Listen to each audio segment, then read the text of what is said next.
યાદ રાખજો, આપણને ખાલી એમ જ છે કે દ્વારકાધીશમાં બેઠેલા દ્વારકાધીશ છે ને ખાલી 56 ભોગ ખાય છે. આપણા મનમાં એવું જ છે હજી હોતે.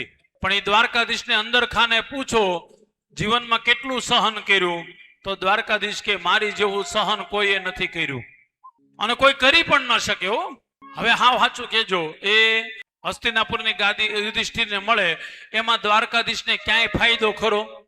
નહીં.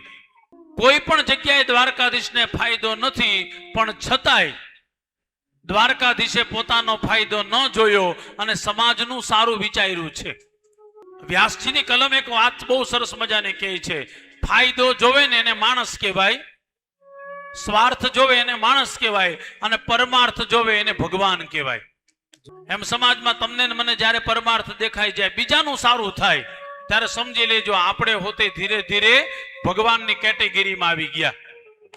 કેવલ ને સ્વાર્થ સ્વાર્થ સ્વાર્થ હોય તો ત્યાં ભગવાનનું અસ્તિત્વ પણ નથી રહેતું. ભાગવતની કથા છે, દ્વારકામાં ઠાકોરજી આવ્યા છે, દ્વારકાવાસીઓએ ભગવાનનું સ્વાગત કર્યું. આ બાજુ